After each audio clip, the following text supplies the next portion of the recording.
Billionaire was in the elevator with his fiancée when the doors opened and his ex walked in with their child. Before we begin, drop a comment telling us which city you're watching from, and once the story ends, don't forget to rate it from 0 to 10. Oh, and make sure to follow our channel for more stories like this. Now, sit back and enjoy every detail. The glass towers of downtown Seattle gleamed under the late afternoon sun as Evelyn Harper adjusted her navy blazer and checked her watch. The tech conference was already buzzing with energy on the 42nd floor, and she was exactly on time. At 28, she had learned that punctuality was just another way to command respect in a world that still questioned women in technology. "Come on, baby boy," she whispered to the toddler in her arms, smoothing down his unruly brown hair that seemed to stick up no matter what she did. Theo, at 1 year and 8 months old, was the perfect blend of curiosity and mischief, his bright green eyes taking in everything around him with the intensity of someone much older. Evelyn pressed the elevator button, her heart steady despite the significance of today's presentation. She had built her software security company from the ground up, and tonight's keynote would cement her position as one of the industry's most innovative minds. She didn't need anyone's validation anymore. She had proven herself through sleepless nights, brilliant code, and sheer determination. The elevator doors slid open with a soft chime, revealing 2 figures already inside. Evelyn stepped forward before her brain could process what her eyes were seeing. Landon Mitchell stood against the far wall, his tall frame impeccable in a charcoal suit that had clearly been tailored to perfection. His dark hair was slightly longer than she remembered, and those penetrating green eyes that had once seen straight through her defenses were now wide with something between shock and recognition. Next to him stood a statuesque blonde woman in a designer dress that probably cost more than most people's monthly rent. Time seemed to crystallize in that small, confined space. Evelyn felt her breath catch, but she forced herself to step inside, her heels clicking softly against the polished floor. She had faced boardrooms full of skeptical investors and hostile competitors. She could certainly handle 2.5 minutes in an elevator with her past. "Evelyn," Landon's voice was barely above a whisper, and she could hear the same slight rasp that used to make her stomach flutter when he whispered her name in the dark. "Landon." She kept her voice steady. "Professional." "Victoria." She nodded to the woman beside him, recognizing her from countless society pages and tech industry magazines. Victoria Steele offered a polite smile, but her sharp blue eyes were assessing, clearly trying to place why this woman with the baby commanded such a visceral reaction from her fiancé. Theo chose that moment to babble something incomprehensible but decidedly cheerful, reaching one small hand toward the shiny buttons on Evelyn's blazer. The innocent sound seemed to break whatever spell had fallen over the elevator. Landon's gaze shifted to the child in her arms, and Evelyn watched as understanding dawned across his features. The resemblance was unmistakable. The same unruly hair, the same determined set to the jaw, the same bright eyes that seemed to see everything. Landon started, but the words seemed to stick in his throat. "Beautiful," Victoria finished, though her voice had taken on a strange, distant quality. "How old is he?" 20 months, Evelyn replied, which was close enough to the truth without revealing the exact timeline that would make everything painfully obvious. But Landon was brilliant. He had always been brilliant, and she could practically see him doing the math. His face went pale, then flushed, and his hands clenched at his sides. The elevator continued its smooth ascent, each floor bringing them closer to a moment when they would have to step apart again, when this impossible reunion would end and real life would resume. But right now, in this suspended moment, everything felt possible and impossible at the same time. Theo, oblivious to the tension crackling around them, dropped his favorite toy, a small wooden airplane that Evelyn had bought him last week. It clattered to the floor and slid toward Landon's polished shoes.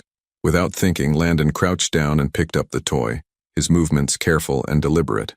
When he straightened and offered it back to Theo, the little boy reached out with both hands, grinning with the unrestrained joy that only children possessed. For just a moment, Landon's fingers brushed against Evelyn's as she helped guide the toy back into Theo's grasp. The contact was electric, sending a familiar warmth shooting up her arm and straight to her chest where her heart was beating far too fast.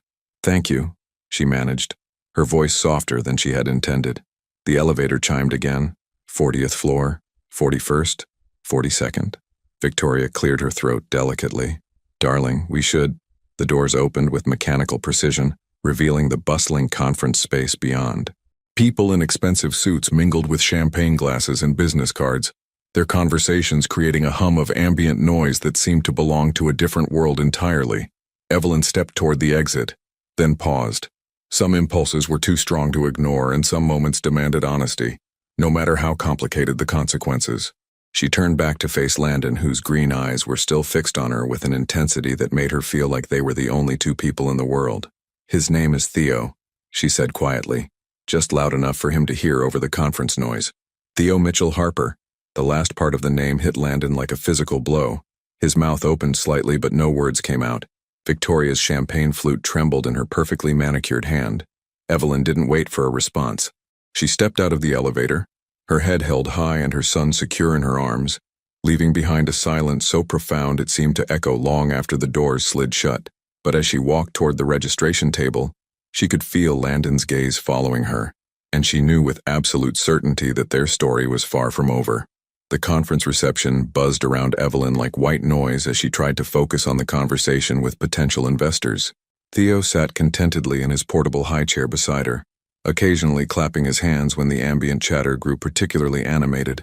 She had mastered the art of professional networking while managing motherhood, but tonight felt different. Every few minutes she found herself scanning the crowd, her pulse quickening whenever she caught a glimpse of dark hair or a tall silhouette. "Ms. Harper, your encryption protocols are revolutionary," said David Chen, a venture capitalist from San Francisco. "We'd love to discuss funding for your next phase of development." Evelyn smiled and handed him her business card, but her attention wavered when she spotted Victoria Steele near the bar, her blonde hair catching the light as she spoke animatedly into her phone.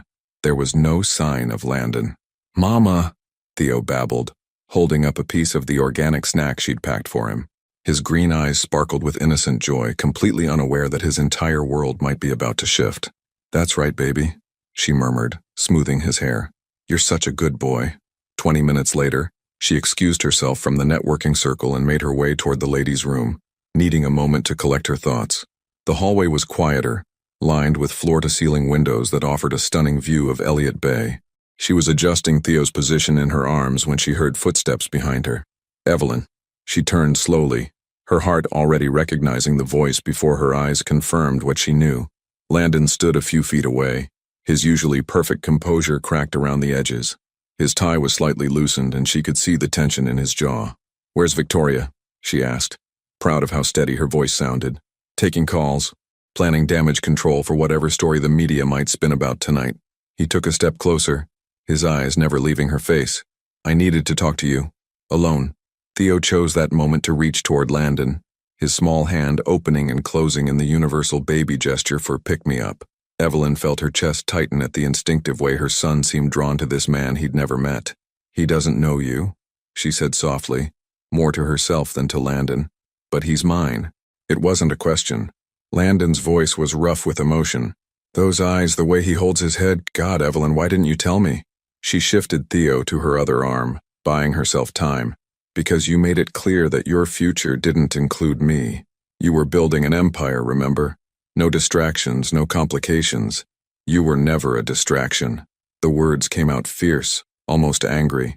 "You were everything. You still are." The confession hung between them like a bridge neither was sure they could cross. Evelyn felt the familiar pull of his intensity, the way he had always been able to make her feel like the center of the universe with just his words. "That's not fair," she whispered. "You don't get to say things like that now. Not when you're wearing another woman's engagement ring." Landon looked down at his hand, as if he'd forgotten the platinum band was there. When he looked back up, his expression was pained. "Victoria and I, it's complicated. It seems pretty simple to me." Evelyn straightened her shoulders. "You're getting married. Congratulations." "I don't love her." The words tumbled out raw and unfiltered. "I thought I could learn to. Thought it would be enough to build a life with someone who understood the business, who fit into that world. But seeing you tonight, Evelyn, I never stopped loving you." Theo began to fuss, sensing the emotional undercurrents even if he couldn't understand them. Evelyn bounced him gently, using the familiar motion to ground herself. "Love isn't enough, Landon. We proved that 2.5 years ago. We were different people then. Scared, stubborn kids who thought we had to choose between love and ambition." He moved closer, close enough that she could smell his cologne, see the flecks of gold in his green eyes. Look what you've accomplished. You built something incredible, became everything you wanted to be. And I built an empire but forgot what I was building it for. You built it for Victoria's world, for society galas and merger announcements and perfectly orchestrated photo opportunities. No, his voice was firm. I built it thinking it would fill the space you left behind. But nothing could do that, Evelyn. Nothing. Theo reached out again, this time managing to grab a handful of Landon's tie. Instead of pulling away, Landon carefully extracted his son's tiny fingers, his touch gentle and reverent. Can I? He gestured toward Theo, his meaning clear. Evelyn hesitated. Every rational part of her brain screamed that this was dangerous territory, that letting Landon hold their son would only complicate an already impossible situation. But Theo was looking at Landon with such open curiosity, and there was something heartbreaking about the careful hope in Landon's expression. He's not used to strangers, she warned, but she was already transferring Theo into Landon's waiting arms. Landon held his son like he was made of spun glass, his large hands surprisingly sure and gentle. Theo studied his father's face with the intense concentration that babies reserved for new discoveries, then smiled. A real, delighted smile that lit up his entire face. "Hi there, little man," Landon whispered, his voice thick with emotion. I'm your dad." The words broke something inside Evelyn's chest. She watched as Landon's whole body seemed to relax for the first time since she'd known him, as if he'd been holding his breath for years and could finally exhale. This was what she'd been afraid of. Not that Landon would reject Theo, but that he would love him instantly and completely, making it impossible for her to protect her son from the inevitable complications. "He likes you," she said unnecessarily, because Theo was now patting Landon's cheek with obvious fascination. "He's perfect." Landon's voice was wonderstruck. "Absolutely perfect. How do you do it? How do you work and travel and manage everything alone?" "Because I had to." The words came out sharper than she intended. "Because when I found out I was pregnant, I was alone. Because you never called, never reached out, never gave me a reason to think you'd want to know. I called." The quiet admission made her freeze. "Every day for the first month, you'd blocked my number." The memory rushed back, her pain and pride demanding a clean break, her finger hovering over the block button on her phone. "I needed space to figure things out. I know. And I should have tried harder, should have fought for us instead of respecting your walls." He looked down at Theo, who was now playing with the buttons on his shirt. "But I'm here now, Evelyn. However complicated, however messy, I'm here now." The sound of heels clicking against marble interrupted them. Victoria appeared around the corner, her expression carefully neutral, but her eyes sharp with assessment. "There you are," she said to Landon, though her gaze flickered meaningfully to the baby in his arms. "The keynote is about to begin. We should take our seats." Landon's jaw tightened, but he carefully transferred Theo back to Evelyn. Their hands brushed again during the exchange, and this time neither of them pulled away quickly. "This isn't over," he said quietly. His words meant only for her. "Yes, it is." But even as she said it, Evelyn could feel the lie in her bones. "It has to be." She walked away before he could respond, her heels echoing in the hallway as she carried her son back toward a life that suddenly felt like it was built on shifting sand. The keynote presentation went flawlessly, but Evelyn barely remembered giving it. She stood on the stage, delivering her carefully rehearsed speech about the future of cybersecurity, while her mind replayed every moment in that hallway. The way Landon had held Theo with such reverence, the raw honesty in his voice when he'd admitted to calling her, the look in his eyes when he'd said he never stopped loving her. Now, 2 hours later, she sat in her hotel room overlooking the Seattle waterfront, Theo finally asleep in his travel crib after an evening that had overstimulated them both. She'd changed into comfortable yoga pants and an oversized sweater, her presentation armor replaced by the soft clothes that reminded her she was a mother first, everything else second. Her phone buzzed against the marble nightstand. An unknown Seattle number. "Hello? It's me." Landon's voice was softer over the phone, more intimate somehow. "I got your number from the conference directory. I hope that's okay." Evelyn closed her eyes and leaned against the headboard. "It's late, Landon. I know. I couldn't sleep. Victoria's in her own room planning the engagement party we're supposed to have next month." His laugh was bitter. "She's choosing flowers for a wedding that should never happen." "Then don't let it happen." The words slipped out before she could stop them. "It's not that simple. Her father's company is our biggest investor. Breaking the engagement doesn't just end our relationship. It could destroy everything I've built." Evelyn felt a familiar stab of disappointment, So this is about money. No. His voice was fierce. This is about 20,000 people who work for companies under my umbrella. This is about innovations that could change the world. About responsibilities I can't just walk away from. But Evelyn, seeing you tonight, holding our son, nothing else matters compared to that. She stood and walked to the window, looking out at the city lights reflected in the water. Our son has been fine without you for 20 months. He doesn't need complications. Maybe not. But I need him, and I need you. The honesty in his voice made her chest ache. Need and want are different things, Landon. You want the fantasy of us, the idea of a ready-made family that fits into your perfect life. But reality is messier. Reality is Theo crying at 3 a.m. with an ear infection. Reality is business trips where I have to choose between my career and being present for every milestone. Reality is, can I see you tomorrow? The question interrupted her carefully constructed argument. What? Tomorrow? Can I see you and Theo? Not at a conference, not with Victoria hovering, just us. Evelyn pressed her forehead against the cool glass. I fly back to Portland in the morning. Then I'll come to Portland. Landon. One day, Evelyn. Give me one day to prove that I'm not the same man who let you walk away before. Give me a chance to be Theo's father. She thought about the way Theo had reached for him, the instant connection that seemed to transcend genetics. Her son deserved the chance to know his father, didn't he? Even if it complicated everything. One day, she found herself saying, but I have rules. Anything. This isn't about us. It's about Theo. If you want to be part of his life, it has to be consistent. No dropping in when it's convenient and disappearing when it gets difficult. Understood. And Victoria can't know. Not yet.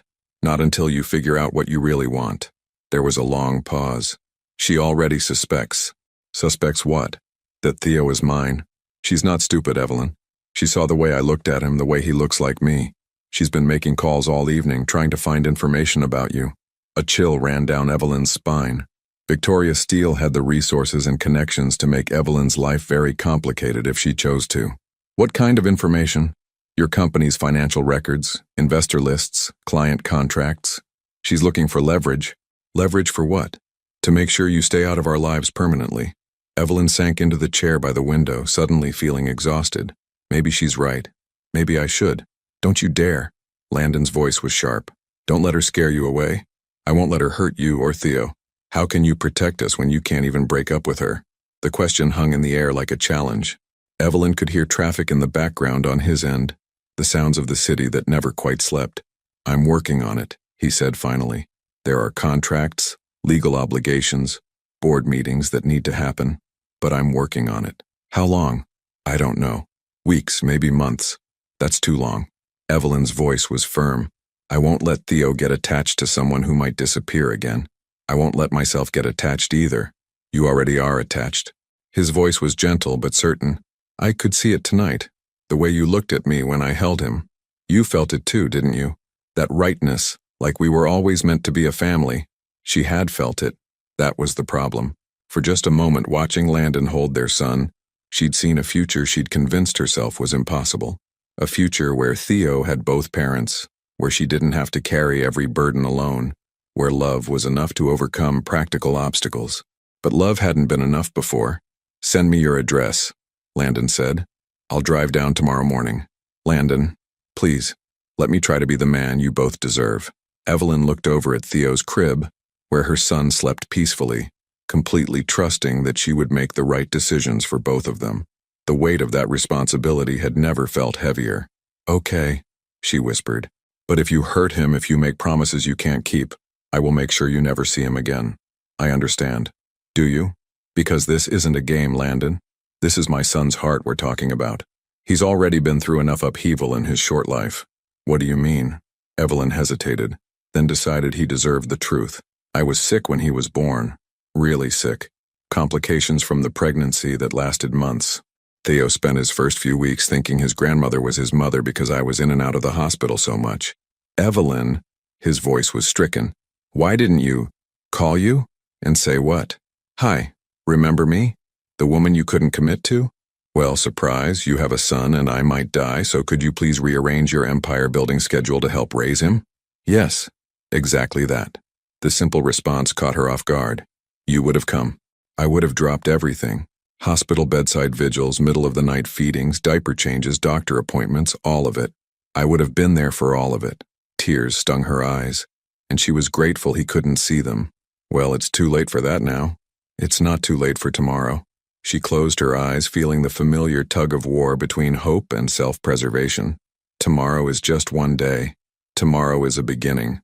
After she hung up, Evelyn sat in the dark hotel room for a long time, listening to Theo's soft breathing and watching the city lights blur through her tears. She'd built a good life for them, a safe life. Tomorrow, she was about to risk all of that for a man who was still engaged to someone else.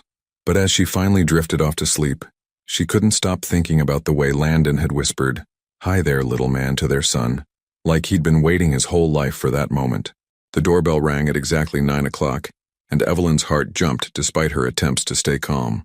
She'd spent the morning cleaning her already spotless townhouse in Portland's Pearl District, changing outfits twice, and rehearsing conversations that would probably never happen. Theo sat in his high chair, happily smearing banana across his tray while wearing the navy polo shirt she'd chosen because it brought out his eyes. Through the peephole, she could see Landon standing on her front porch, looking unexpectedly nervous. Gone was the polished conference attire. Instead, he wore dark jeans and a gray sweater that made him look younger, more approachable. In his hands, he carried what appeared to be a gift bag. "Da-da-da," Theo babbled from the kitchen, the meaningless syllables hitting Evelyn like a punch to the chest. She opened the door, and for a moment, they just looked at each other. In the morning light, she could see the exhaustion around Landon's eyes, as if he hadn't slept any better than she had. "Hi," he said softly. "Hi." She stepped back to let him in, hyper-aware of how domestic this felt, how dangerous. He just finished breakfast. Fair warning, he's in a mood to test gravity with everything he can get his hands on. Landon smiled, his first real smile since yesterday, and followed her into the open-concept living space. Evelyn's home was warm and inviting, filled with natural light and carefully chosen pieces that spoke of comfort rather than ostentation. Children's books were scattered across the coffee table, and a basket of toys sat in the corner next to a wall of built-in bookshelves. "This is beautiful," he said, taking in the space. "It feels like home." "It is home." There was a protective edge to her voice that she couldn't quite suppress. Theo spotted the newcomer and immediately began bouncing in his high chair, arms outstretched and face lighting up with recognition. The enthusiastic greeting clearly surprised Evelyn. Her son was usually cautious around strangers. "Hey, buddy," Landon said, approaching slowly. "Remember me?" "Ba, Theo responded, clapping his sticky hands together. "I brought you something." Landon held up the gift bag, then looked at Evelyn for permission. "Is it okay?" She nodded, curious despite herself. Landon reached into the bag and pulled out a beautifully crafted wooden train set. Not the cheap plastic kind sold in big box stores, but hand-carved pieces that looked like heirloom toys. "I know he's still young for it," Landon said, suddenly uncertain. "But I don't know what 20-month-olds like. He loves trains," Evelyn said softly, watching Theo's eyes go wide with excitement. "How did you?" "Lucky guess." But his smile suggested it was more than that. "Can I get him out of there?" Evelyn nodded again and watched as Landon carefully unbuckled Theo from his high chair. Their son went willingly, patting Landon's shoulder with banana-sticky hands and babbling a stream of nonsense that sounded almost conversational. "Let's clean you up first, little man," Landon said, carrying Theo to the sink. "Evelyn, do you have a washcloth?" The scene was so naturally domestic that it made Evelyn's chest tight. Landon washed Theo's hands and face with gentle efficiency, as if he'd done it hundreds of times before. Theo submitted to the cleaning with unusual patience, studying his father's face with intense concentration. "There we go. Much better." Landon carried Theo to the living room, settling cross-legged on the floor with their son in his lap. "Now, let's see about these trains." For the next hour, Evelyn watched something magical unfold. Landon's entire demeanor transformed as he played with Theo.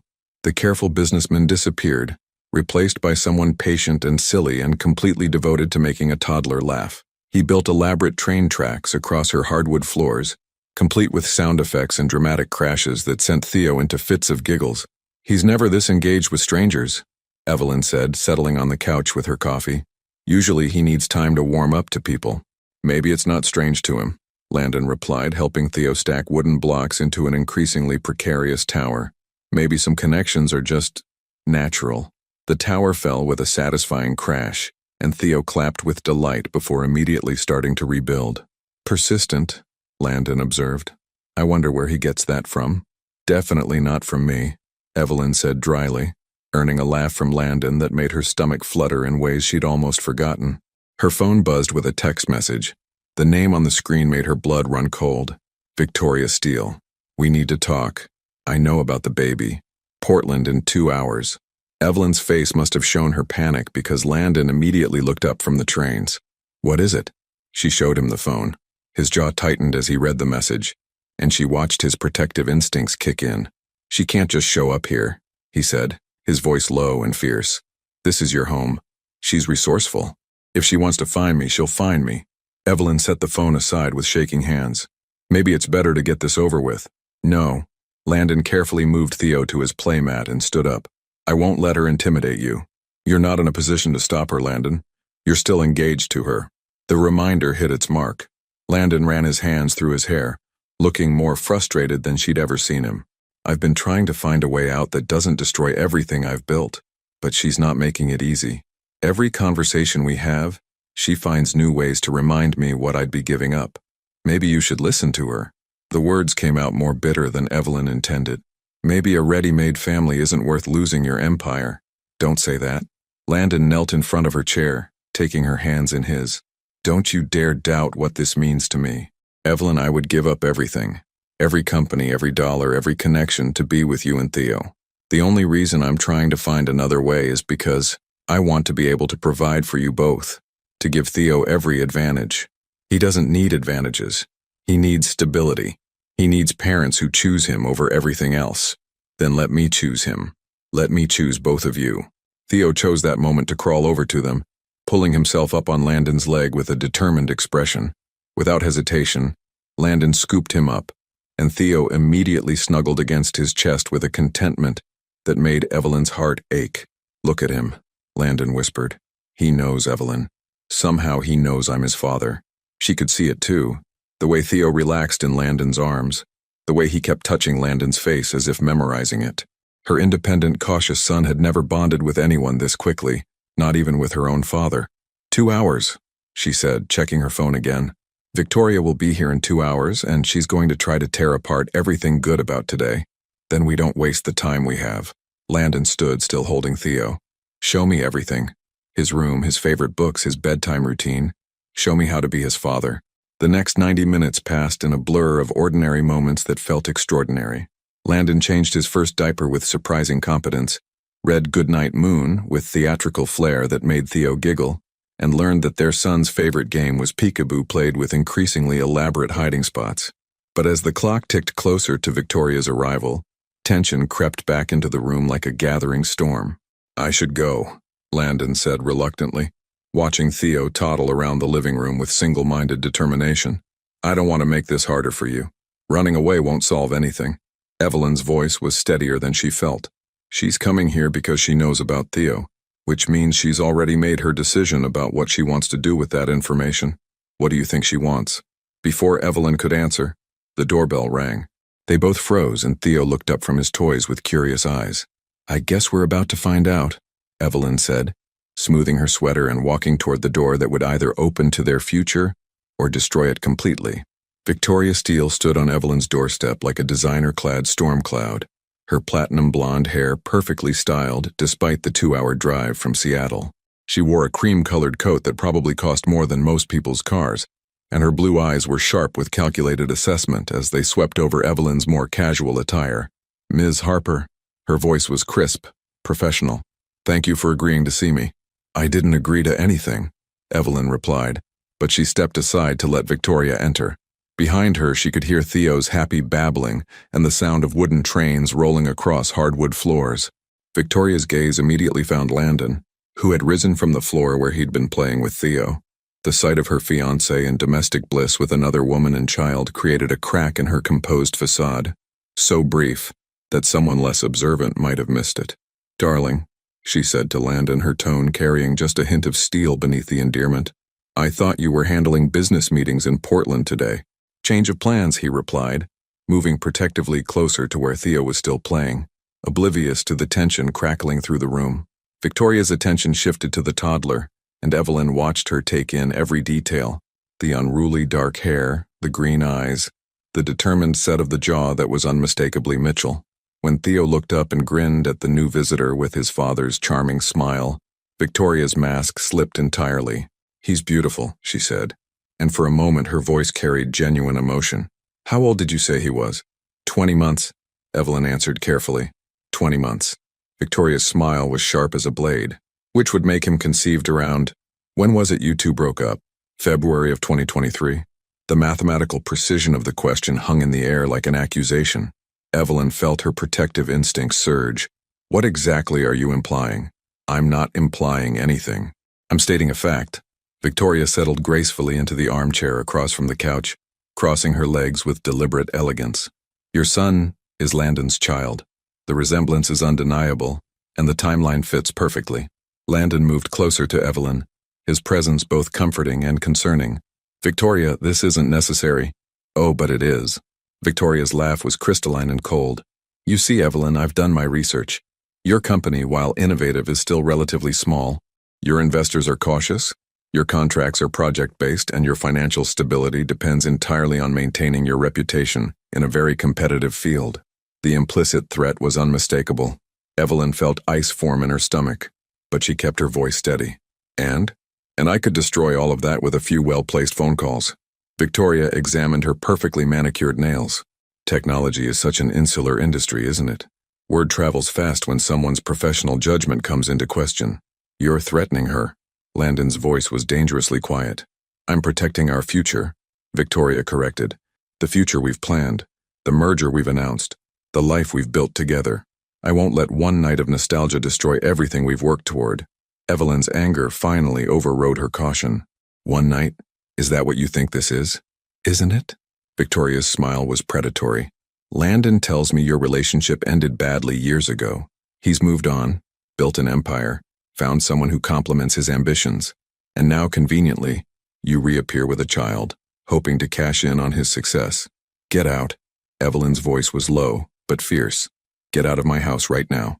I'm afraid I'm not finished." Victoria pulled a tablet from her purse and swiped to open a document. "I've prepared a proposal that I think you'll find quite generous." She turned the screen toward Evelyn, who found herself looking at what appeared to be a legal contract. $5 million, Victoria said conversationally, "in exchange for your agreement to relocate, perhaps back to your home state of Colorado, and to limit Landon's contact with the child to occasional visits. Supervised, of course." The blood drained from Evelyn's face. "You want to pay me to disappear? I want to pay you to be reasonable. Landon has responsibilities, a company to run, a wedding to plan. He can't be distracted by playing house with someone from his past." Theo, sensing the shift in energy, began to fuss. Landon immediately moved to comfort him, scooping their son into his arms with practiced ease. The sight of them together seemed to drive Victoria's desperation to new heights. "He'll get bored," she said, her voice becoming sharper. "Men like Landon always do. The novelty of fatherhood will wear off, and he'll resent the burden you've placed on him. Better to take the money now while he's still feeling sentimental." "Stop talking about me like I'm not here," Landon said, his voice carrying an authority that made even Victoria pause. "And stop talking about my son like he's a problem to be solved." "Your son?" Victoria's composure finally cracked completely. "You've known about this child for exactly 24 hours and already you're ready to throw away everything we've built together?" "What we've built is a business arrangement," Landon replied, his honesty brutal in its simplicity. "What I have with Evelyn and Theo is a family." Victoria stood abruptly, her designer heels clicking against the hardwood floor as she began to pace. "A family? You barely know this woman anymore. People change, Landon. The girl you dated in college isn't the same person standing here today." "You're right," Evelyn said quietly, finding her voice again. "I'm not the same person I was then. I'm stronger now, more independent. I've built my own life, my own success. I don't need Landon's money or his name or his protection." She turned to face Victoria directly, her chin lifted with quiet dignity. "But you're wrong about one thing. I would never take money to keep my son away from his father. Not 5 million, not 50 million. Theo deserves to know who he is and where he comes from." "How noble," Victoria said sarcastically. "And what happens when the media finds out? When the gossip sites start running stories about Landon Mitchell's secret love child?"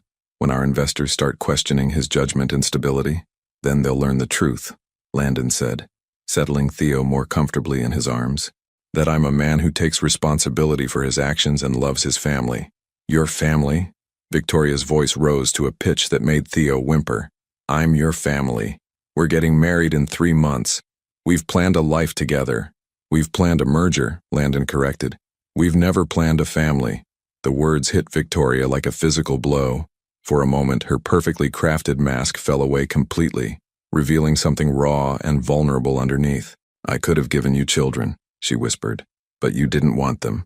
You made that clear from the beginning. Children would complicate your career, interfere with your social obligations. Landon's voice was gentle but firm.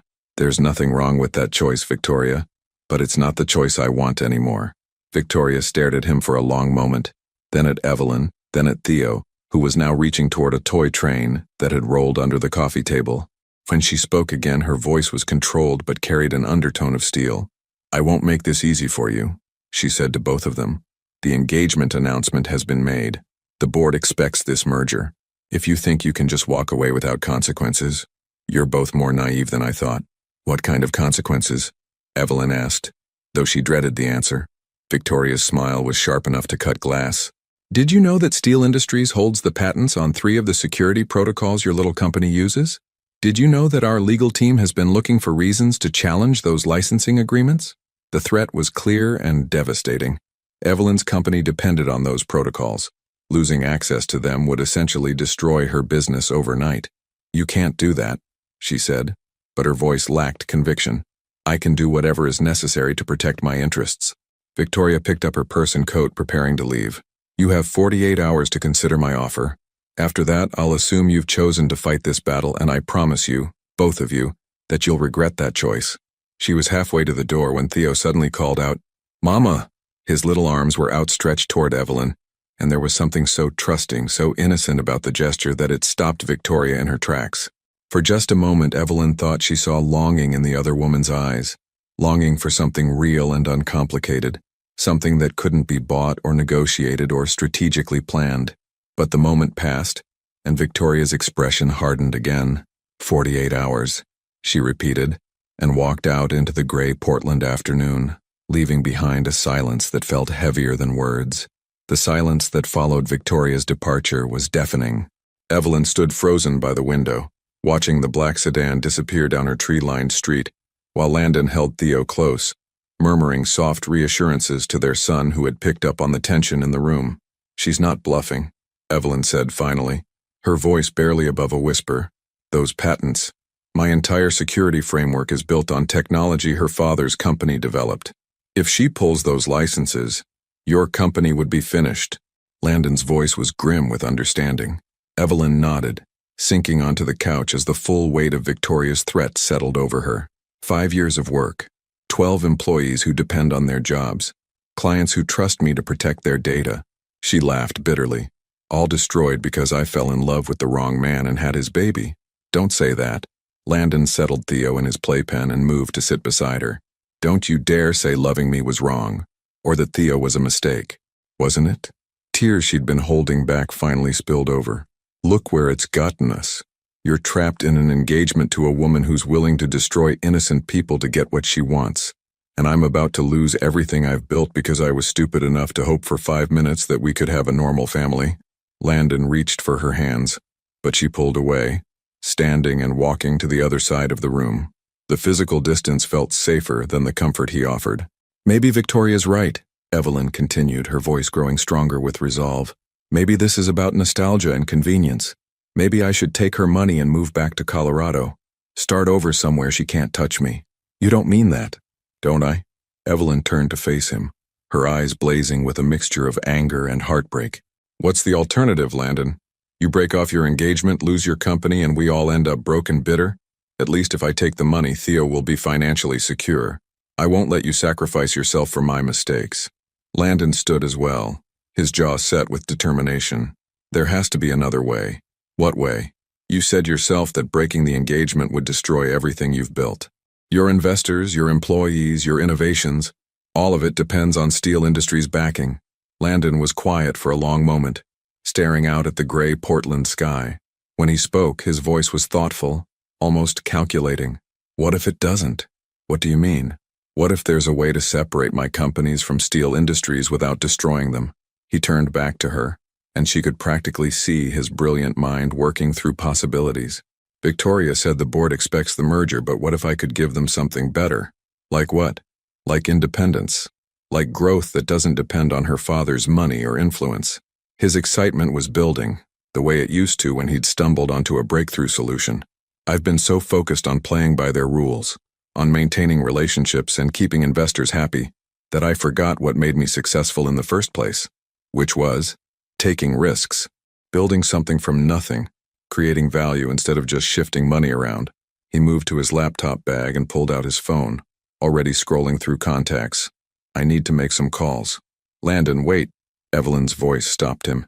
Even if you could somehow untangle your business from Victoria's, what about us? What about Theo? He looked up from his phone, his green eyes intense with emotion. What about you? This isn't just about business deals and mergers. This is about real life, about what happens after the lawyers and accountants finish their work. She gestured toward Theo, who was contentedly stacking blocks in his playpen. He's not a problem to be solved or a contract to be negotiated. He's a little boy who needs stability and consistency. And love. Don't forget love. Love isn't enough. The words came out harsher than she intended, but they needed to be said. I loved you before, and we still fell apart. We still hurt each other. What makes you think this time will be different?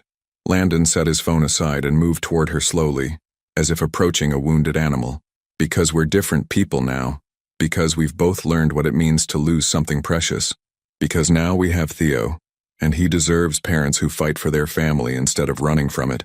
I'm not running. Yes, you are. His voice was gentle, but firm. You're so afraid of getting hurt again that you're willing to accept Victoria's threats instead of fighting for what we could have together. Evelyn felt her carefully constructed walls beginning to crumble. What if we try and it doesn't work? What if we put Theo through the chaos of blending our lives together and then we realize we're still the same incompatible people we were before? Then we figure it out, together. Landon reached out tentatively, and this time she didn't pull away when he took her hands. Evelyn, I know I hurt you before. I know I chose my ambitions over our relationship, and I've regretted that choice every day for the past 2.5 years. Words are easy, then let me show you with actions. He squeezed her hands gently. Give me 48 hours. That's all I'm asking.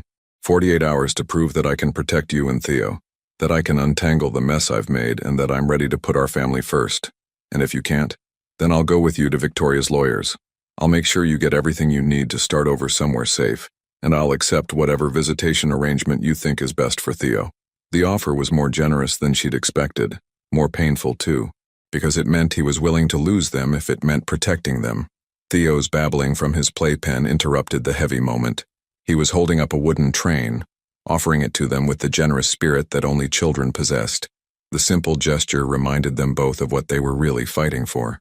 48 hours, Evelyn said finally. Relief flooded Landon's features. Thank you, but I have conditions. Name them. First, no empty promises. If you say you can do something, you better be absolutely certain you can deliver.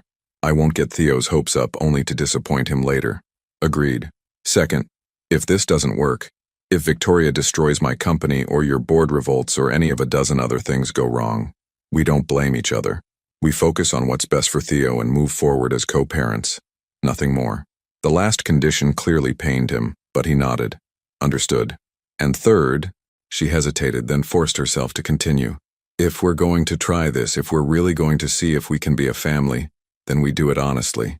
No more walls, no more protecting ourselves from getting hurt. We're either all in, or we're not in at all. All in, he said without hesitation. Evelyn, I am completely, utterly all in. The conviction in his voice made her chest tight with hope and terror in equal measure. She was about to bet everything, her heart, her future, Theo's stability, on a man who had already broken her trust once. But as she looked at Theo, contentedly playing with the trains his father had brought him, she realized some gambles were worth taking. Okay, she whispered. 48 hours. Landon's smile was brilliant and grateful, and tinged with the kind of determination that had built empires. I won't let you down, either of you. As he pulled out his phone and began making calls that would either save or destroy everything they'd worked for, Evelyn couldn't help but think that 48 hours had never felt simultaneously so long and so impossibly short. Outside, storm clouds were gathering over Portland, and she couldn't shake the feeling that whatever came next would change all of their lives forever. 24 hours into Landon's 48-hour promise, Evelyn's townhouse had been transformed into a war room. Her dining table was covered with laptops, legal documents, and the remnants of takeout containers from the Chinese restaurant down the street. Landon hadn't left since yesterday afternoon, working through the night while Theo napped and played around them, oblivious to the battle being fought for his future. Marcus just confirmed it, Landon said, hanging up his third conference call of the morning. Chen Industries is willing to back out of their exclusivity agreement with Steel if we can offer them better terms on the AI integration project. Evelyn looked up from her own laptop, where she'd been reviewing her company's contracts with a fine-tooth comb. That's the third investor you flipped in 12 hours. Victoria's going to notice the pattern soon. She already has. Landon's phone buzzed with another call. That's probably her now. Instead of answering, he let it go to voicemail and turned back to the spreadsheet they'd been building. The past day had revealed just how extensively Steel Industries had woven themselves into Landon's business empire, but it had also shown that most of those connections were based on convenience rather than necessity. The Yamamoto deal is the key, he continued, highlighting a row of numbers. If I can secure their backing independently, I can buy out Steel's stake in the holding company. It'll cost me nearly everything I have in liquid assets, but it's doable. And then what? Evelyn asked, though she was beginning to see the bigger picture. You'll be free of Victoria, but you'll also be broke. Not broke, just starting over. His smile was rueful but determined. I built something from nothing once. I can do it again. Theo chose that moment to toddle over, clutching his wooden train and babbling what sounded like an elaborate story about its adventures. Landon automatically reached down to scoop him up, settling their son on his lap while continuing to work. The easy domesticity of the gesture made Evelyn's heart clench. Over the past 24 hours, she'd watched Landon seamlessly integrate himself into their daily routine, helping with meals, reading bedtime stories, even handling a middle-of-the-night diaper change when Theo had woken up fussy. He approached fatherhood the same way he approached business, with complete focus and an instinct for what needed to be done. There's something else, she said, closing her laptop and turning to face him fully. I've been looking into those patents Victoria threatened me with, and they're not as ironclad as she made them seem. The original licensing agreements include clauses that would allow me to negotiate alternative arrangements if Steel Industries tries to terminate without cause. Landon's eyes sharpened with interest. Which means her threats might be bluster. Expensive, complicated bluster that would tie us up in court for months, but not the immediate death sentence she made it sound like. That's brilliant. Landon shifted Theo to his other knee, his excitement building.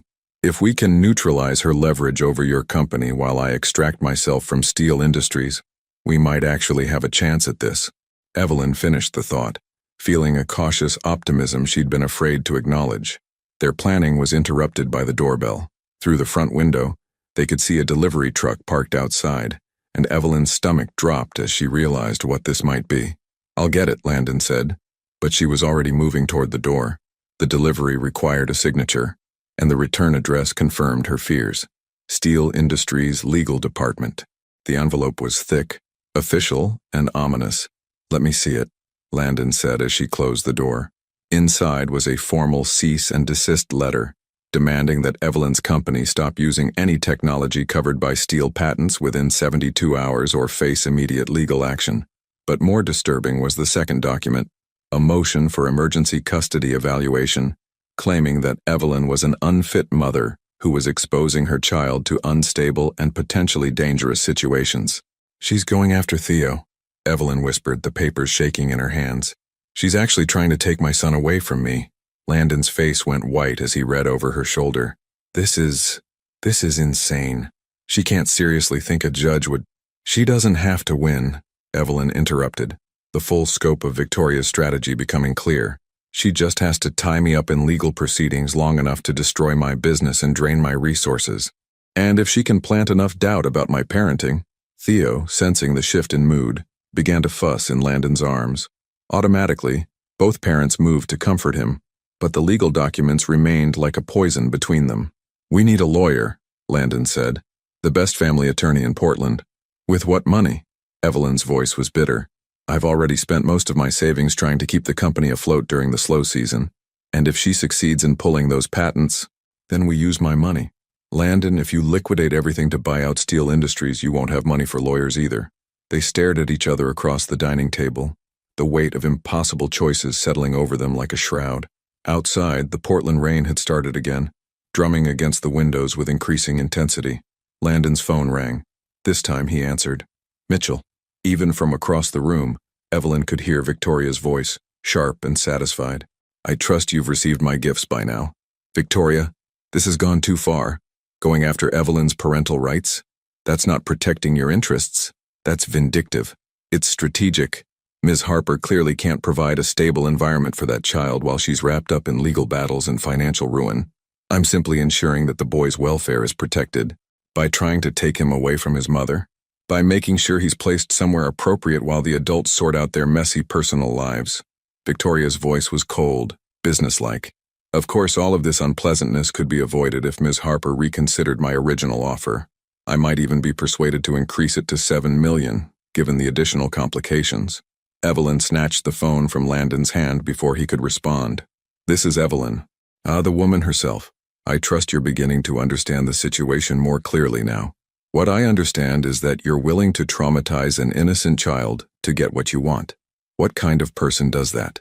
The kind who understands that sometimes short-term discomfort prevents long-term disaster. Victoria's tone remained infuriatingly calm. Your son will recover from a temporary disruption. Landon's companies might not recover from the chaos you're bringing into his life. You're wrong about him. Evelyn looked at Landon, who was listening intently while keeping Theo distracted with his toy train. He's stronger than you think, and he loves his son more than any business deal. Love. Victoria laughed, the sound sharp and brittle.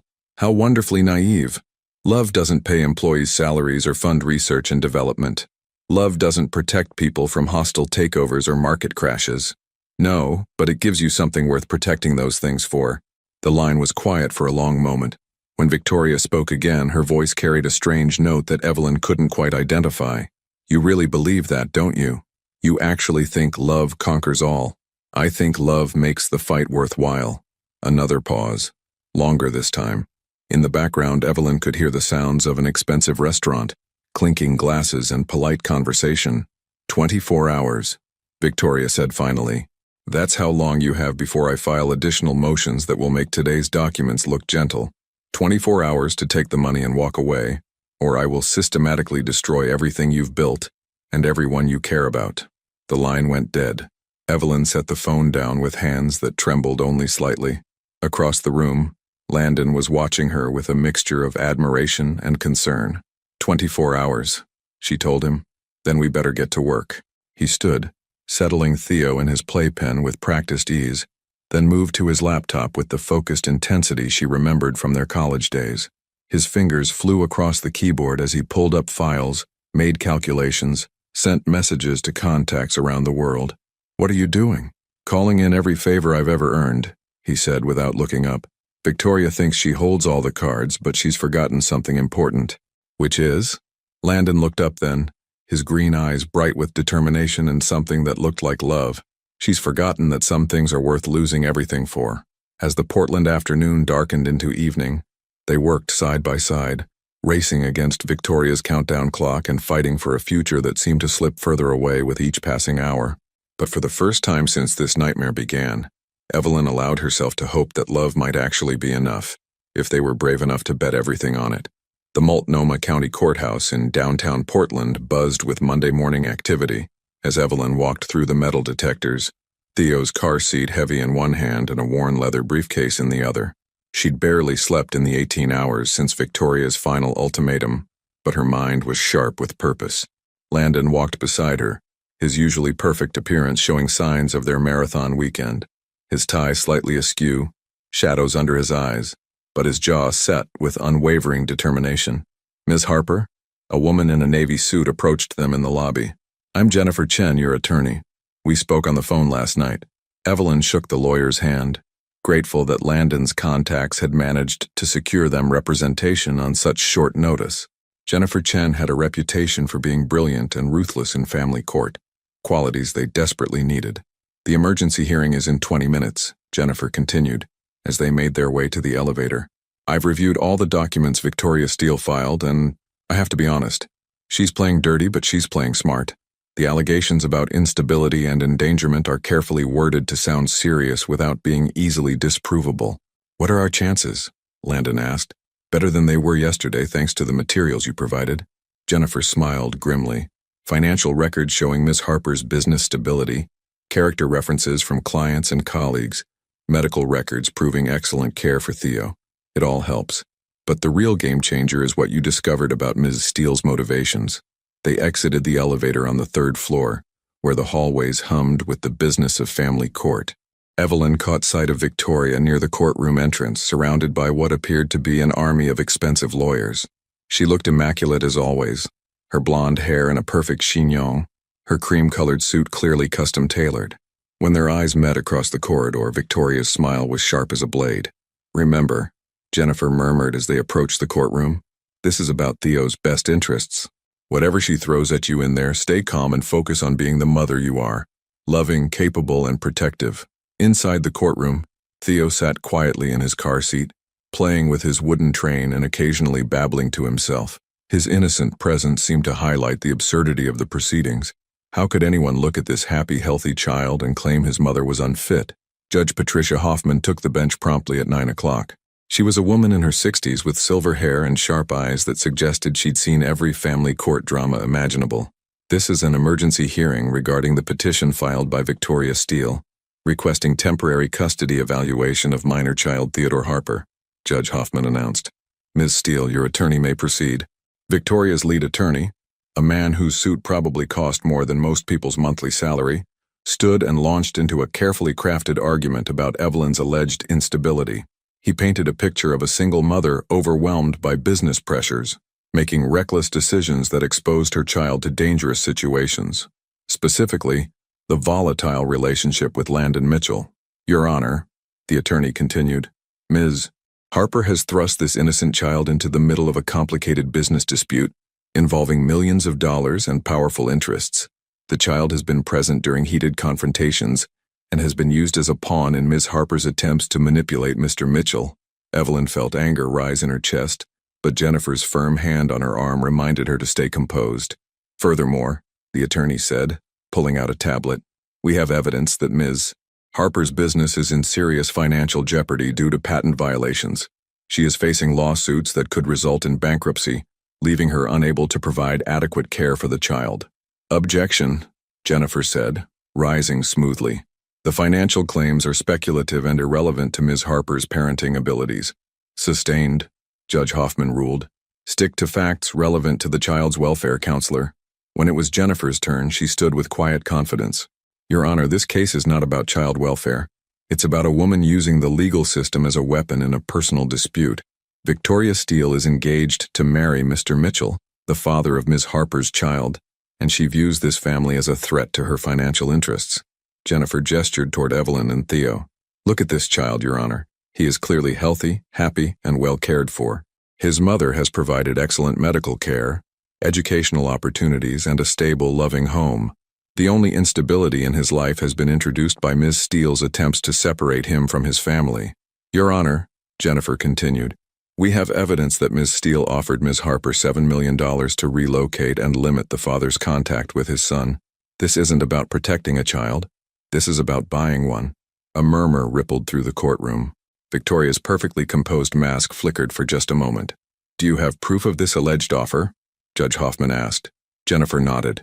We have recorded phone conversations and documented threats. But more importantly, we have testimony from the father himself about Ms. Steele's motivations. Landon stood when called to the witness stand, his presence commanding even in the sterile courtroom environment.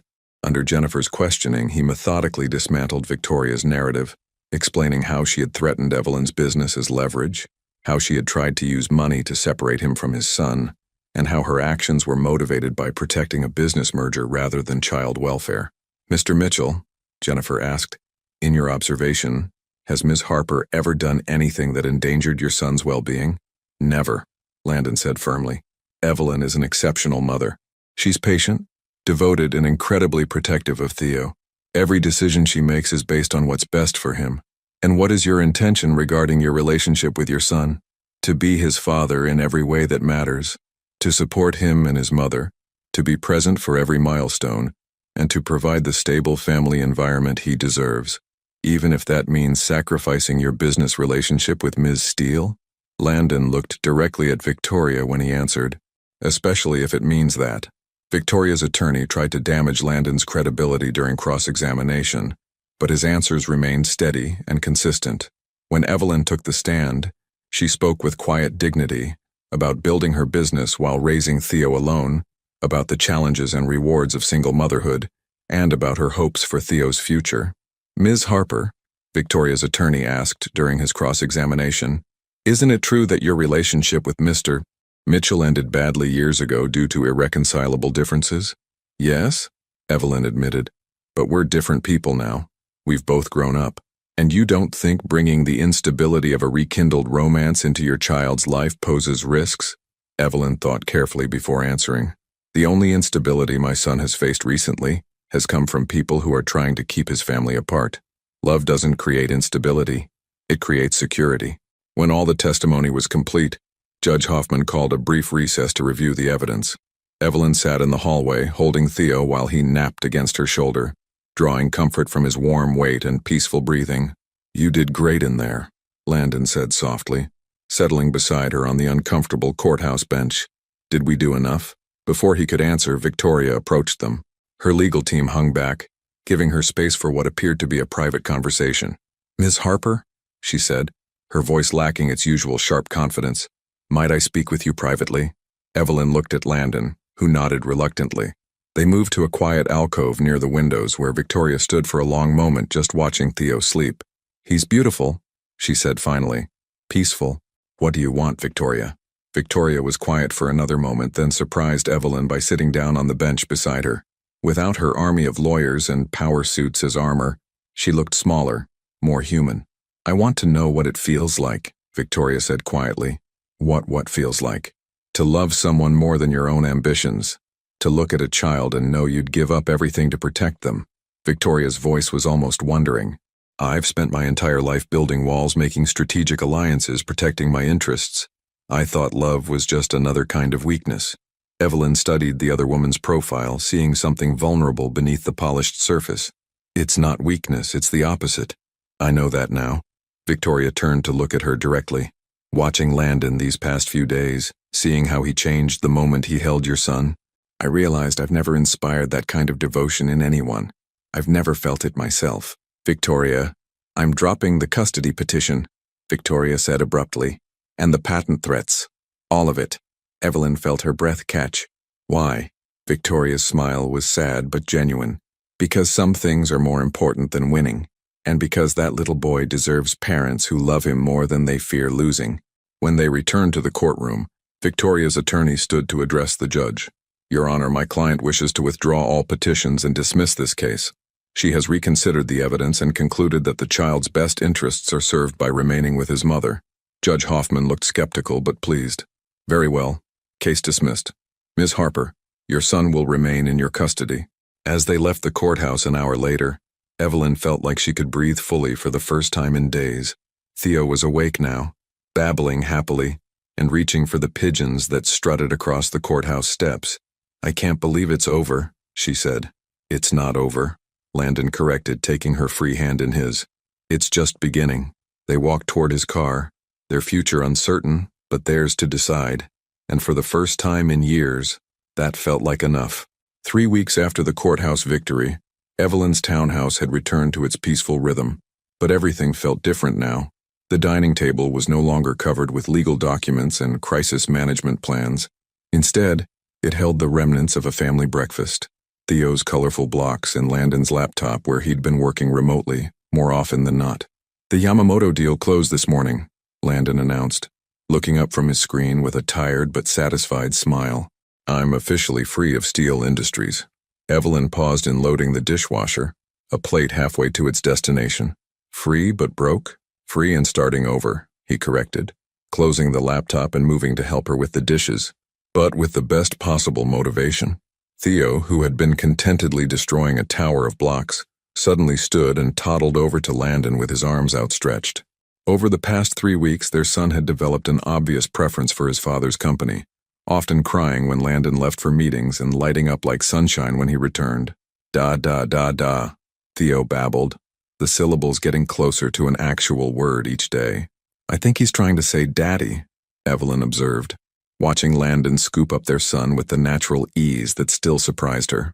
We've been practicing, Landon admitted with a grin that made him look boyish, along with Mama, Moore, and Train. The domestic scene was interrupted by Evelyn's phone ringing. The caller ID made her stomach tighten reflexively, even though she knew Victoria was no longer a threat. It's her, she said. Landon's expression grew serious. Answer it. Evelyn?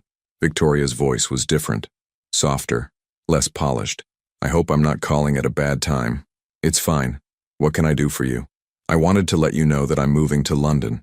There's a position with a tech firm there that, well, it's a fresh start, away from everything that's happened here. Evelyn felt an unexpected pang of sympathy. That sounds like a good opportunity. It is, and I wanted to apologize properly this time. What I did was unforgivable, using a child as a weapon in my own insecurities. Victoria's voice wavered slightly. You were right, you know. Love does make the fight worthwhile. I just never learned how to fight for anything real. Victoria, I've also transferred the patent licenses to your company directly. Free and clear. Consider it my contribution to Theo's college fund. Evelyn nearly dropped the phone. Those patents were worth millions. You don't have to. Yes, I do. Some debts can't be paid with money, but this is a start. Victoria paused. Take care of them, Evelyn. Take care of each other. The line went quiet, and Evelyn stood staring at her phone for a long moment. When she looked up, Landon was watching her with curious concern. She transferred the patents to my company, Evelyn said, still processing the magnitude of the gesture. Just like that. Guilt is a powerful motivator, Landon said quietly, but so is recognizing something genuine when you see it. Theo chose that moment to attempt an escape from Landon's arms, squirming toward his toy box with single-minded determination. As Landon set him down, their son immediately began his favorite game of emptying every container he could reach. I've been thinking, Evelyn said, settling on the couch and watching their son's industrious destruction, about what happens next. With us, I mean. Landon joined her on the couch close enough that she could smell his cologne and feel the warmth radiating from his body. And what conclusion did you come to? That I'm terrified, she said honestly. This feels too good to be real. Too easy after everything we've been through. Easy? Landon laughed, but there was no humor in it. Evelyn, the past month has been the hardest of my life. Facing the possibility of losing you and Theo again, dismantling everything I'd built, starting over from scratch, none of that was easy. But it was right, she said, surprising herself with the certainty in her voice. When you walked away from Victoria, when you chose us over your empire, that's when I knew this was real. Landon reached for her hand, his fingers intertwining with hers in a gesture that felt both familiar and new. I should have made that choice years ago. I should have fought for us instead of letting my pride and ambition get in the way. We weren't ready then. I wasn't ready. Evelyn squeezed his hand. I was so focused on proving I could do everything myself that I couldn't accept help, even from someone who loved me. And now? She looked around the room, at Theo happily playing with blocks that his father had bought him, at the laptop where Landon had been building a new company while helping her navigate the patent transfer, at the life they were slowly, carefully constructing together. Now I know that being strong enough to do everything alone doesn't mean I have to. Theo suddenly appeared at Evelyn's knees, holding up his wooden train with an expression that clearly demanded attention. She lifted him onto the couch between them, and he immediately began showing them the intricate details of his favorite toy, his babbling taking on the cadence of a very serious explanation. He's going to be brilliant, Landon said, watching their son with obvious pride and wonder. He gets that from you. The brilliance, maybe, but the determination and independence, that's all you. They sat in comfortable silence for a moment, watching Theo navigate the complex engineering of making his train perform impossible loops through the air. The late afternoon sun streaming through the windows caught the auburn highlights in their son's hair and made his green eyes sparkle with mischief. I want more, Evelyn said suddenly, then blushed at how that sounded. I mean more children, someday, when we're married, Landon finished softly. The word hung in the air between them, loaded with possibility and hope and the weight of everything they'd almost lost. "Is that a proposal?" she asked, her heart racing despite her attempt at lightness. "Not yet." Landon's smile was warm and patient. "When I propose to you properly, it won't be on a couch covered in Cheerios and toy trains. It'll be somewhere beautiful, with a ring I've spent weeks choosing, and words I've been practicing for months." "I don't need beautiful places or perfect words," Evelyn said, though her chest was tight with emotion at the thought that he was already planning their engagement. "I just need you. You have me. You've always had me, even when I was too stupid to admit it." He leaned over to kiss her forehead, a gesture so tender it made her eyes water. "But when I ask you to marry me, I want to do it right. I want to give you the proposal you deserve, the wedding you dream about, the life we should have had all along." Theo, apparently deciding their conversation was becoming too serious, began banging his train against the coffee table in a rhythm that was both musical and chaotic. The sound filled the room with joy and normalcy, and the promise of many such moments to come. "There is one thing I want to ask you now, though," Landon said, raising his voice slightly over Theo's percussion concert. "What's that?" "Move in with me, not here. I know this is your home and I don't want to disrupt Theo's routine, but let me find us a house. Something big enough for all of us, with a yard for him to play in, and an office where you can work and room to grow." Evelyn felt her breath catch. It was a practical suggestion, sensible even, but it felt like the most romantic thing anyone had ever offered her. "Room to grow," she repeated, "for the company, for our family, for whatever comes next." Landon's green eyes were serious and hopeful. "I know it's fast, but Evelyn, we've already lost so much time. I don't want to waste another day living separately when we could be building something together." Theo suddenly stood up on the couch and launched himself toward Landon with the fearless confidence that only toddlers possessed.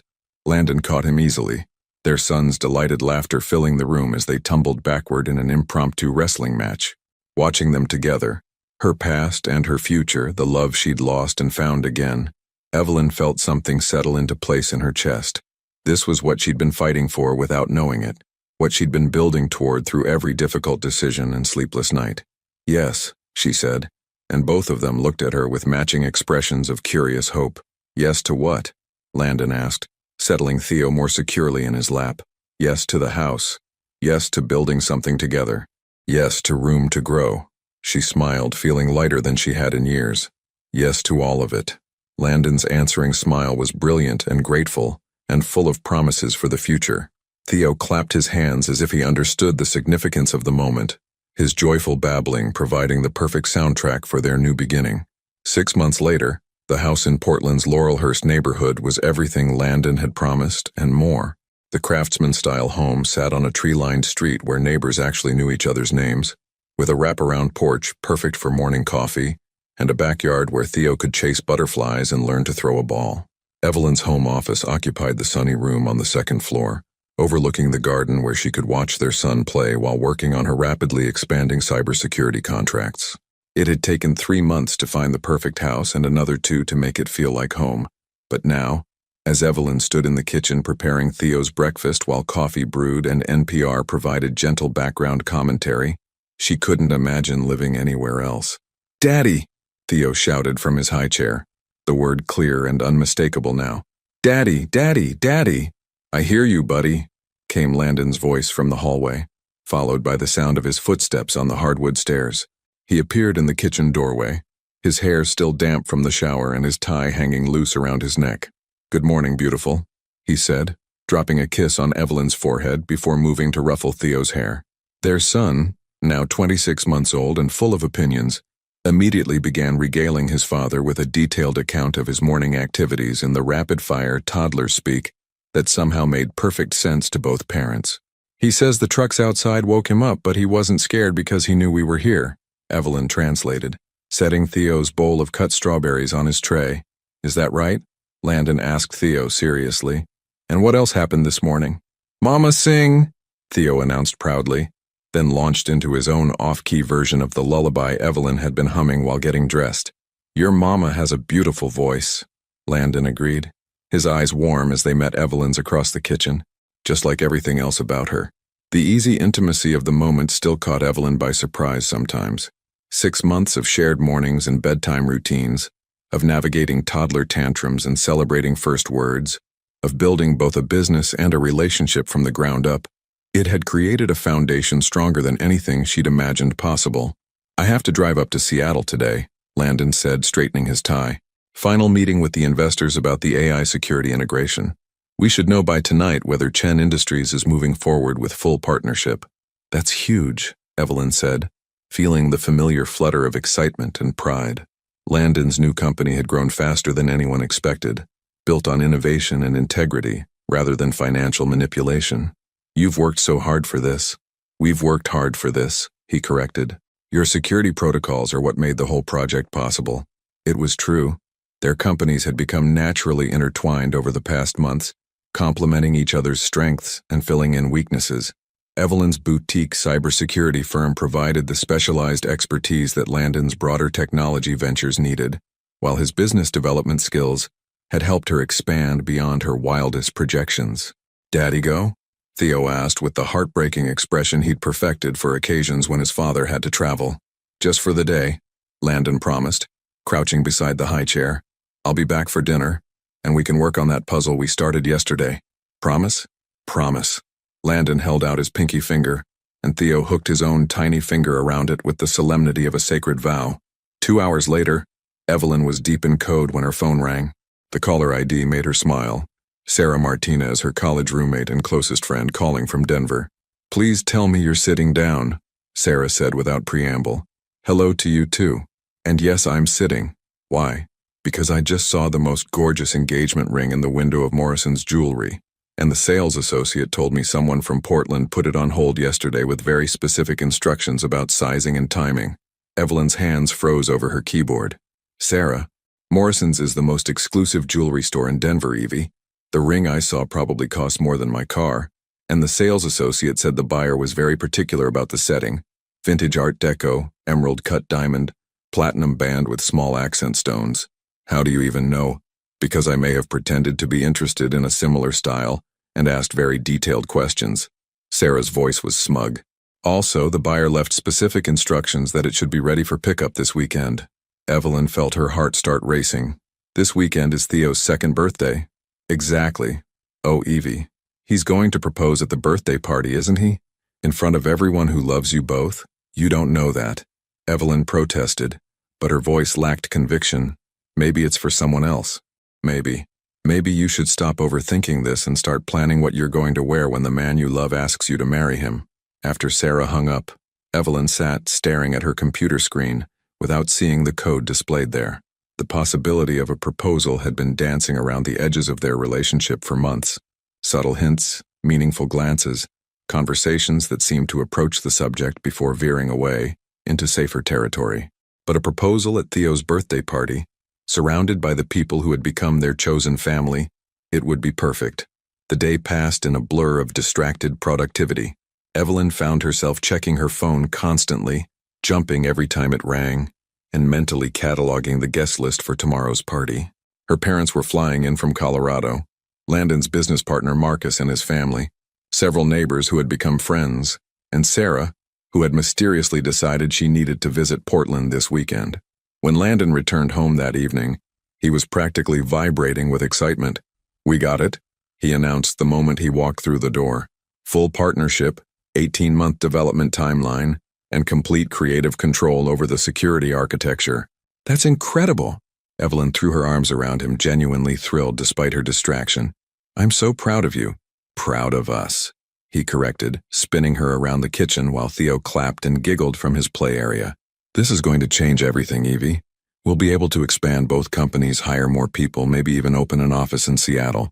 He was talking fast, the way he did when his mind was racing through possibilities, but there was something else in his expression, a nervous energy that seemed out of proportion to even this significant business victory. "Daddy," Theo interrupted, toddling over with his arms raised. "Up," Landon scooped up their son, who immediately began chattering about his own day's adventures. As Evelyn watched them together, Landon listening with complete attention to Theo's nonsensical story, their son's face bright with joy at having his father's focus, she felt the familiar tightness in her chest that came with loving someone so much it almost hurt. "Tomorrow's going to be perfect," Landon said suddenly, looking at her over Theo's head. "The party, I mean. Everything's going to be perfect." The next morning dawned clear and warm, unusual for October in Portland. Evelyn spent the early hours decorating the backyard with streamers and balloons while Landon claimed he had last-minute errands to run. Theo helped by providing running commentary on her color choices and occasionally attempting to climb the ladder she was using to hang decorations. By noon, the house was transformed. The backyard looked like something from a magazine, with tables covered in cheerful cloths, a bounce house that had required significant negotiation to fit through the side gate, and enough food to feed a small army. Theo, dressed in his special birthday outfit, a button-down shirt and tiny khakis that made him look heartbreakingly grown up, was beside himself with excitement. The guests began arriving at 1 o'clock.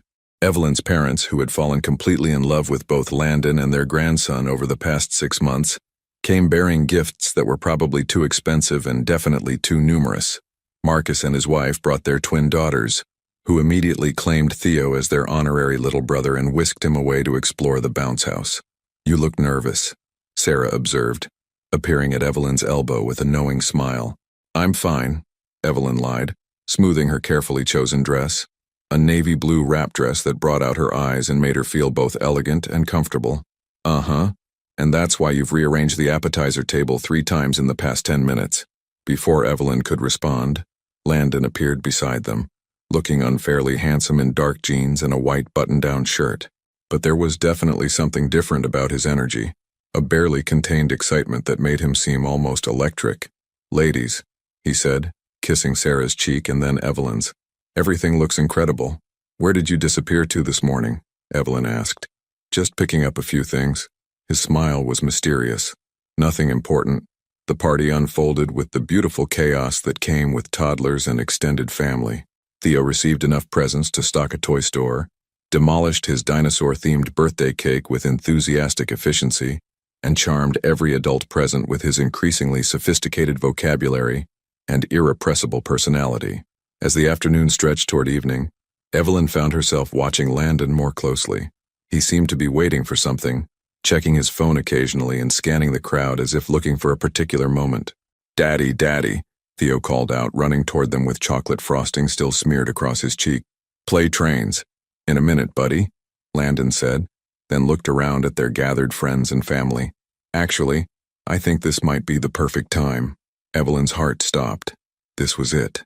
Landon moved to the center of the patio, and gradually conversations quieted as people realized something significant was about to happen. He picked up Theo, who immediately began playing with his father's collar, oblivious to the attention focused on them. "2 years ago," Landon began, his voice carrying clearly across the yard, "this little guy came into the world, and everything changed. Not just for his incredible mother, but eventually for me too when I finally got the chance to meet him." Evelyn felt tears prick her eyes as she realized he was including Theo in this moment, making their son part of the proposal rather than an afterthought. "Theo," Landon continued, addressing their son directly, "what do you think about me asking your mama a very important question?" Theo considered this with the seriousness of someone much older. "Good question?" he asked. "The best question," Landon confirmed, then set Theo down and turned toward Evelyn. The world seemed to narrow to just the two of them as Landon reached into his pocket and pulled out a small velvet box. When he dropped to one knee, Evelyn heard several people gasp, but all she could focus on was his face, nervous and hopeful and so full of love it took her breath away. "Evelyn Harper," he said, opening the box to reveal the most beautiful ring she'd ever seen, exactly as Sarah had described, vintage and elegant and perfect. "You are the strongest, smartest, most amazing woman I've ever known. You're an incredible mother, a brilliant entrepreneur, and the love of my life." Theo, apparently deciding this was some sort of game, toddled over and plopped down next to Landon, mimicking his position on the ground.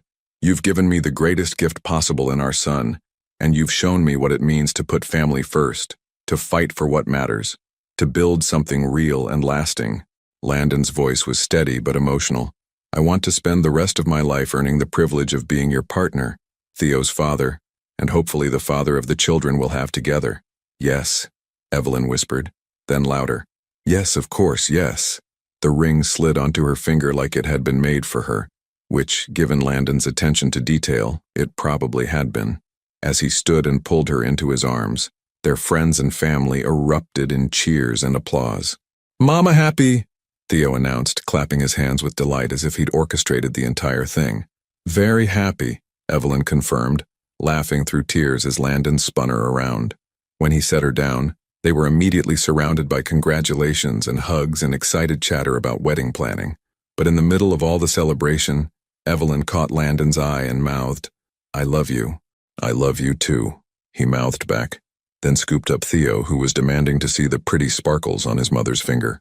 As the sun set over their backyard, painting the sky in shades of pink and gold, Evelyn looked around at their chosen family, parents beaming with joy, friends already planning bridal showers, children playing without care for the grown-up emotions swirling around them. This was what happiness looked like, she realized. Not a perfect moment captured in amber, but a messy, chaotic, absolutely perfect life, built with someone who chose her every single day. "What are you thinking about?" Landon asked, appearing beside her with Theo drowsing in his arms. "Just this, all of this." She gestured around the yard, at their life. "A year ago, I never could have imagined we'd be here. A year ago, I was still pretending I didn't need you," Landon said softly. "Thank God for elevators." Evelyn laughed, remembering that moment that had started everything. Thank God for stubborn little boys who look exactly like their fathers. They stood together in the gathering dusk, watching their friends and family clean up the remnants of the party, listening to Theo's soft breathing as he finally succumbed to the exhaustion of his big day. Tomorrow they would start planning a wedding. Next month they would move Evelyn's company into the expanded office space Landon had been secretly negotiating. Next year, if they were lucky, they might be planning another birthday party for another little Mitchell. But tonight, they were simply a family, imperfect and real and absolutely complete. 3 years later, the morning sun streamed through the windows of their expanded home office, where Evelyn sat nursing 6-month-old Emma while reviewing quarterly reports on her laptop. The baby's tiny fingers wrapped around her mother's thumb as she fed, her green eyes, identical to both her father's and older brother's, wide and alert as she took in the world around her. "Mama, Emma hungry again?" 5-year-old Theo asked from his art table in the corner, where he was creating what he called important business drawings, with the serious concentration he applied to everything. "She's growing fast," Evelyn said, adjusting Emma's position. "Just like you did." Theo nodded sagely, then returned to his artwork. At 5, he was a perfect blend of both parents, Landon's analytical mind wrapped in Evelyn's determined spirit, with a creativity and kindness that was uniquely his own.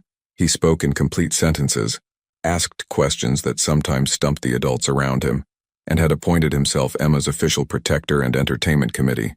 The sound of footsteps on the stairs announced Landon's arrival, and Emma immediately turned her head toward the sound, a smile breaking across her face despite being mid-meal. "Good morning, my beautiful girls," Landon said, dropping a kiss on Evelyn's head before gently stroking Emma's cheek. "And good morning to my favorite artist." "Daddy, look!" Theo held up his drawing, a colorful representation of their family that included what appeared to be a dog. "I made us with Max." "Max?" Evelyn asked, raising an eyebrow at her husband. "We may have discussed the possibility of a family pet," Landon admitted, with the sheepish grin that still made her heart flutter. "Theo's been very persuasive in his arguments about responsibility and companionship." "Very persuasive," Theo agreed solemnly. Evelyn laughed, shifting Emma to her shoulder for burping. "Well, I suppose we do have the yard for it, and the house feels so much bigger since the renovation." The renovation had been necessary when Emma arrived, expanding their already comfortable home to include a proper nursery, a larger home office that could accommodate both of their growing businesses, and a playroom that could contain Theo's increasing collection of trains, blocks, and books. "Speaking of the business," Landon said, settling into his own desk chair, "the Portland expansion is officially complete. We'll be able to hire 12 more developers and move the entire cybersecurity division into the new building by next month." "That's incredible." Evelyn felt the familiar rush of pride and excitement. Their companies had grown beyond their wildest projections, becoming one of the Pacific Northwest's most innovative technology partnerships. What had started as separate businesses had evolved into an integrated operation that complemented their personal partnership perfectly. "And," Landon continued, his voice taking on a particular tone that Evelyn had learned to recognize, "Chen Industries wants to discuss expanding the partnership internationally. They're talking about offices in Tokyo and London." "That would mean travel," Evelyn said carefully. "Not much and never for more than a few days at a time, and only if we both agree it's right for our family." Landon's priorities had been permanently reordered 3 years ago when Theo called him Daddy for the first time. Business success mattered, but it would never again come at the expense of the people he loved. Emma finished her meal and immediately began the baby version of demanding attention from her father. Landon reached for her with the practiced ease of a man who had learned that infant care was just another skill to master, settling her against his chest where she promptly grabbed a handful of his shirt and attempted to eat it. "Remember when we used to think we were busy before Emma?" Evelyn asked, watching her husband handle their daughter with the same focused attention he brought to million-dollar negotiations. "I remember thinking I knew what love was before I met you," Landon replied, then thinking I understood it completely when I first held Theo. And then Emma arrived and somehow made it all even bigger. Theo looked up from his drawing. "Love gets bigger when families get bigger," he announced with the wisdom of someone who had recently become a big brother. "Like balloons." "Exactly like balloons," Evelyn agreed, marveling at how her 4-year-old could distill complex emotions into perfect metaphors. The morning routine continued around them. Landon fielding calls from the London office while bouncing Emma, Theo providing colorful commentary on everything from the weather to the neighbor's new garden, Evelyn managing client emails while mentally planning dinner and wondering if they had enough diapers to last the day. It was beautifully, chaotically normal. "Oh," Landon said suddenly, "I almost forgot. We got an invitation yesterday." "To what?" "Victoria's wedding. She's marrying some British tech executive she met in London. The invitation says she's found someone who appreciates both ambition and authenticity, whatever that means." Evelyn felt a warm surprise at the news. Over the past 3 years, Victoria had sent occasional emails, updates on her life in London, congratulations on Emma's birth, even a beautiful handmade baby blanket that Evelyn suspected Victoria had crafted herself during what she described as a therapeutic crafting phase. "That's wonderful," Evelyn said sincerely. "I'm happy for her. Are you surprised?" "Not really. She just needed to find someone who wanted the same thing she did." Evelyn adjusted her position, settling more comfortably in her chair. "I think she spent so long trying to fit into what she thought she should want that she forgot to figure out what she actually wanted." Theo suddenly appeared beside Landon's chair, having finished his masterpiece. "Daddy, can we go to the park today? Emma likes the swings." "Emma likes anything that involves motion and attention," Landon said, gently extracting his shirt from their daughter's determined grip. "But yes, we can go to the park after lunch. Can we bring the trains?" "We can bring 2 trains," Evelyn negotiated. "The red engine and 1 car." Theo considered this carefully. "The blue car?" "The blue car is acceptable." As Theo ran off to begin the complex process of selecting which toys were worthy of a park expedition, Evelyn found herself looking around their shared office space, at the family photos mixed in with business awards, the toy box tucked discreetly behind Landon's desk, the baby swing that had become a permanent fixture next to the window. 3 years ago, she never could have imagined this version of success. She'd thought she wanted independence, professional recognition, the satisfaction of building something entirely her own. She'd gotten all of that, but she'd also discovered that the best accomplishments were the ones you shared with people who loved you exactly as you were. "What are you thinking about?" Landon asked, following her gaze around the room. "Just how different this is from what I thought I wanted. Better different or worse different?" "Much better different." She smiled at him. This man who had learned to balance laptop and baby with equal skill, who read bedtime stories with the same passion he brought to business presentations, who had somehow figured out how to give her everything she'd never knew she needed. "Good," he said, standing and moving toward her with Emma still contentedly settled against his chest. "Because I have a surprise for you." "Another surprise? You do remember that I just had a baby 6 months ago and am still functioning on approximately 3 hours of sleep per night? This is a good surprise, a relaxing surprise." He pulled his phone from his pocket and showed her a confirmation email. "Sarah and Marcus are taking the kids this weekend. All of them. For the entire weekend. They're taking both kids? For a whole weekend? 48 hours of uninterrupted adult time. We can sleep late, eat hot food, have conversations that don't involve trains or diaper contents." Evelyn felt a flutter of excitement mixed with the immediate maternal panic that came with being separated from her children. "Emma's still nursing. I have a pump, remember? And Sarah raised twins. If anyone can handle our 2, it's her. What about Theo's nap schedule? And Emma's bedtime routine? And what if she cries and they can't?" Landon silenced her concerns with a kiss that still made her knees weak after all these years.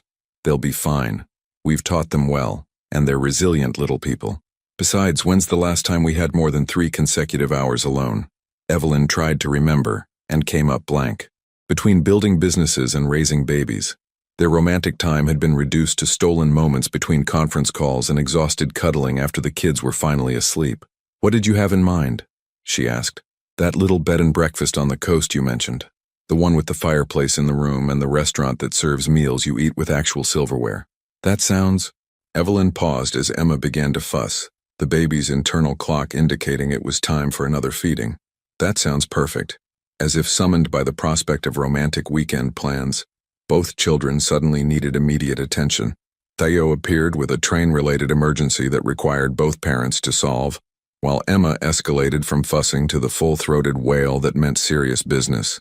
The next 20 minutes were a blur of problem-solving, diaper-changing, snack-providing, and the general chaos that had become the soundtrack of their lives.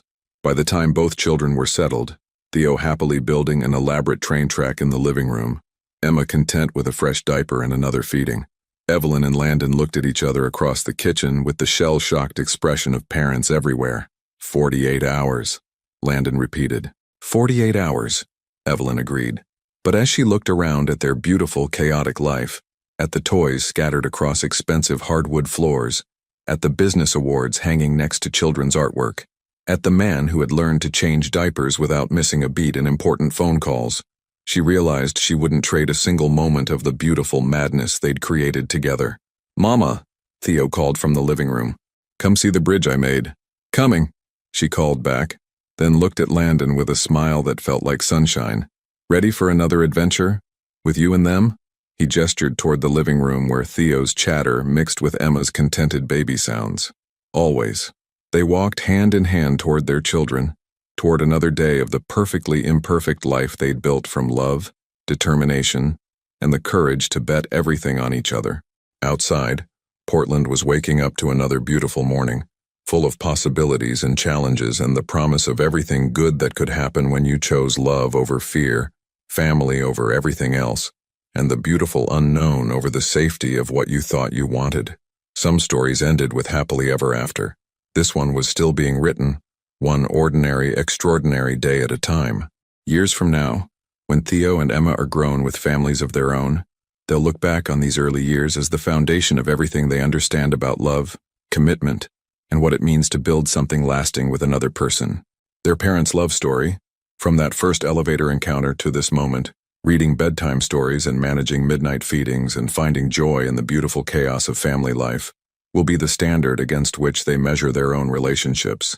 Because some love stories aren't about perfect moments or dramatic gestures. The best ones are about choosing each other, again and again through sleepless nights and stressful days, through professional triumphs and parenting failures, through all the ordinary moments that add up to a life worth living. When faced with your own crossroads between love and ambition, between the safe choice and the leap of faith, between what you thought you wanted and what your heart knows you need, what choice would you make? Your participation means a lot to the channel. Please share your thoughts in the comments. Thank you for watching.